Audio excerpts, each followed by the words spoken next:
And so long as we're able to acknowledge that, we can also then have conversations about the aspects of masculinity that are harmful to men. Toxic masculinity? Partially, but I also recognize how that term has been just... Well, that's what you're saying. You're saying harmful masculinity, it's the same thing. So you're saying that there's certain parts of masculinity that we shouldn't embrace, and we should let that go because it's toxic, harmful. Well, yeah, partially, yes, but it's not just toxic to, like... Partially, yes.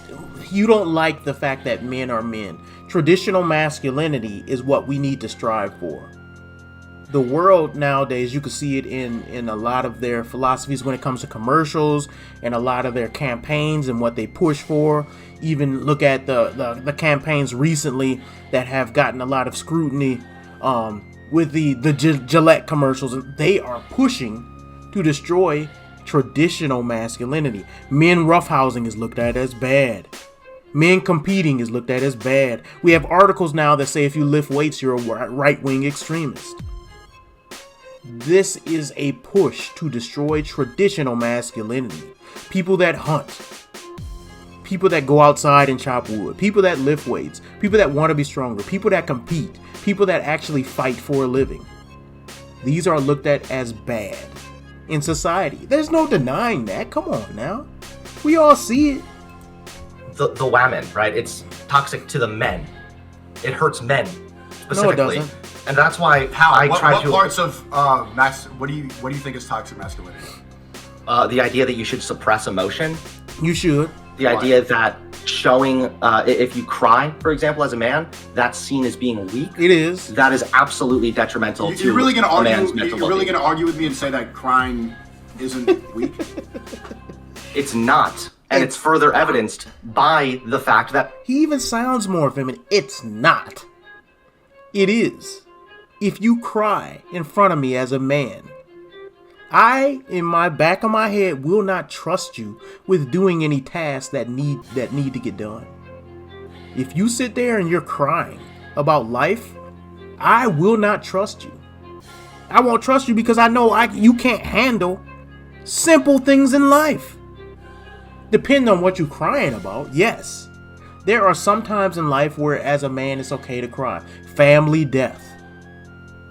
Or finding out there's impending death on your family. Saying you're finding out your best friend got cancer and there's nothing you can do. It's things like that. But you don't get to sit in that emotion and let that emotion take control. The problem in today's world is not masculinity and people suppressing emotions. It's actually males that do not suppress their emotions. They go out and they'll kill somebody because guess what?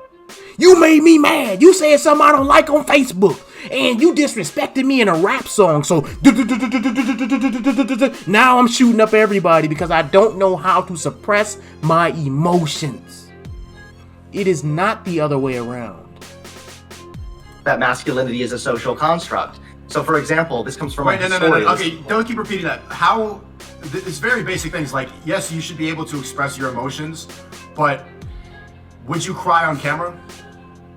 Yes. I mean, maybe. It would depend on what I was talking about. I'm crying right now on the inside. Wait, hold on. I'm not just repeating that masculinity is a social construct. I'm explaining that in the Middle Ages, there was a trope of masculine weeping being a mark of religious devotion and knightly chivalry. What? Okay.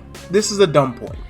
The reason why there was an example of that was because religion was something that everyone could strive to devote their life to and was looked at as the most important thing that you can strive to devote your life to at that time. God was the highest being. So to devote your life in reverence to him was looked at as an honorable thing, that there's no higher thing you could strive to devote your life to. So when a man was crying in a religious reverence to the almighty creator of the universe, God, that was looked at as very masculine because he wasn't crying about any little thing. He was crying about the reverence of almighty God. That's not the same, man. It wasn't. Now imagine if back in the day, hey, son, can you go get the horses ready? We got a long trip. That's so hard. Imagine if he was crying about that.